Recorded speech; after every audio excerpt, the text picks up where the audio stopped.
Alright, I got one more for you guys. Um, this one I'm not as good at, so it's probably not going to sound as good because it is a very difficult song to play. But it's a great song, and if you can get the chords down, more power to you because this song is a good one. Um, so John Mayer, "Waiting on the World to Change." Now, it's obviously not really, it's not traditionally an acoustic guitar song, but it sounds cool on the acoustic guitar too. And if that's what you're working with, that's fine. That's what I'm working with. So yeah, so I'll show you guys the basic chords, and yeah, we'll go on from there. Like I said, I'm not very good at it, so um, don't judge me. But yeah, I'm just trying to spread the news about the chords because it is a good song and it should be learning how to play. It's got a lot of meaning to it. So yeah, here we go. So no capo, but you are going to play up quite a bit, actually pretty much the whole time, which is what makes it a little bit more difficult. But yeah, so we'll start. So first chord, B string. Your pointer finger is on the 10th, yes, the 10th fret right here. So this guy, I'll play it for you so you can kind of go along with me as I'm doing it. That one, okay? And then this chord's pretty easy. It's just steps, like stair steps. So your first three fingers, your pointer, your middle, and your ring. So that pointer starts on the B string, 10th fret. Middle finger goes on the, oh shoot, I'm gonna forget it now. G string, yeah, G string, 11th fret. And then your ring finger, this guy, goes on the 12th string, D string, or 12th, yeah, 12th fret, D string. There we go. 12th fret, D string. Now, what makes this song hard, you could just play it like this, like that. I mean, that's fine, but it just sounds choppier because you can't, I mean, you got to be careful about where you're strumming because if you hit here, it's going to sound way off. But the way that it's, I guess, the professional way, if you will, is you mute the A string with your ring finger. So while you're pushing down on this 12th fret here on the D string, you're pushing up as well. So if you can see that movement, you're pushing up into the A string to get a finger on that so it's muted like that. But you can still hear that sound out of that D string. So that's a mute. Now, next thing that makes it kind of hard, thumb up here. You will use your thumb through this whole song. Your thumb will go down, okay? It's on the low E, so this guy up here, okay? So you have that chord, but you want that bass in there too, okay? So that's where your low E string comes in. That presses down 10th fret of the low E. So it's that guy, okay? So, strumming pattern for the first chord, like that. So down, up, down, up, down. And you just gotta time it out right. So if you know the song, obviously, then you'll probably be able to time it out correctly. So it's that, and then you're gonna bump down quick. So now you bump down, okay?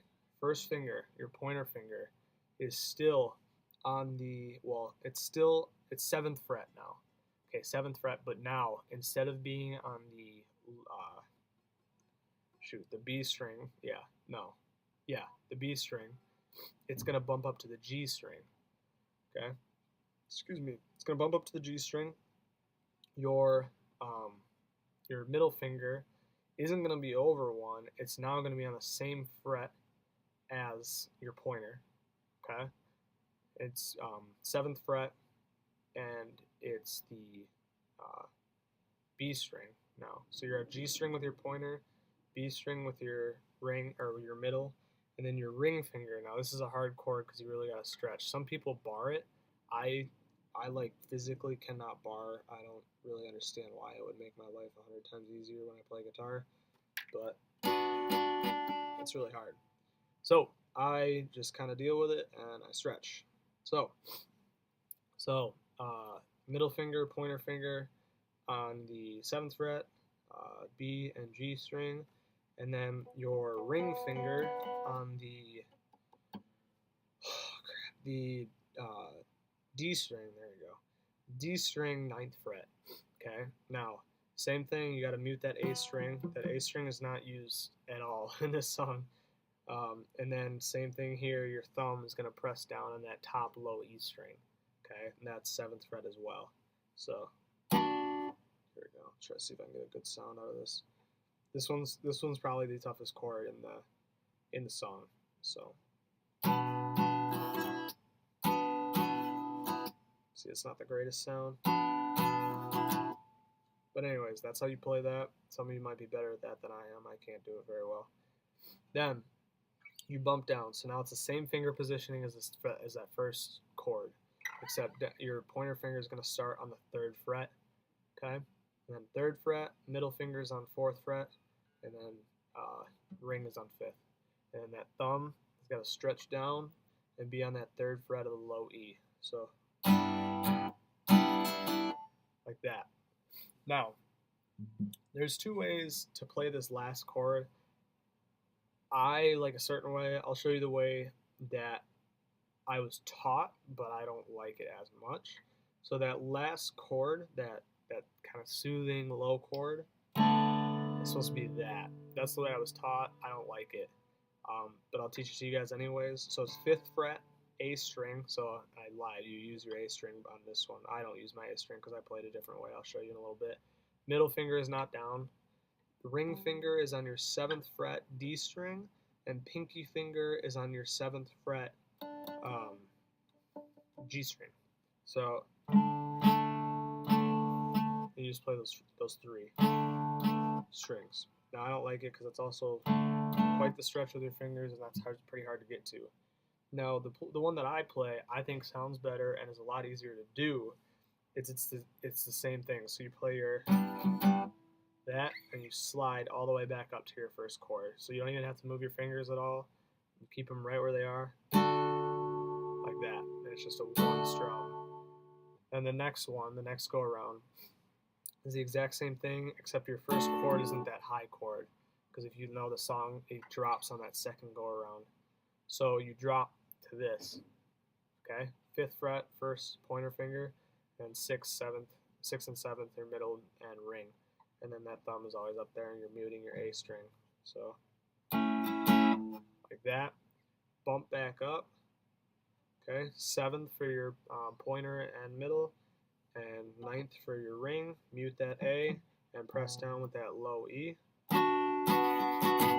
That's the one I can't get very good sound out of. Then back down and back up. And that's your introduction, and you can play that through the whole song. There is different ways to play the chorus, but honestly, that sounds pretty good too. If you're looking for a really good example of somebody who can do this really well, just type in on YouTube, "Waiting on the World to Change America's Got Talent," or AGT. It'll be like one of the first ones. It's a kid from Alabama, Daphne, Alabama, I think it is. He's incredible, and he's a very good singer, and he's got the chords down really well. And you notice the way he plays. He actually plays a little bit differently. Yeah, he doesn't play on that second go around. He doesn't play this lower part, so that he doesn't play. I'll show you. He doesn't play. He just always sticks with that high, which is fine too. It sounds great. He's really good at it. So, but yeah, that's just so you know the finger positionings, and then you can practice with that. I'm not very good at it, obviously, but yeah. So I would practice that, and then if you want like a reference for somebody who can actually play it well, that's, like I said, type in "Waiting on the World to Change America's Got Talent," or AGT, which is the abbreviation for it, and he should be like the first one. So yeah. Thanks for watching, guys. I hope you found this helpful. Sorry, like I said, I can't play very well, but I definitely wanted to get the word out there of how it's actually played. So, if some of you can play it better, then, you can do that for people. So, it's a good song. Thanks for watching, guys. Have a good one. Keep practicing.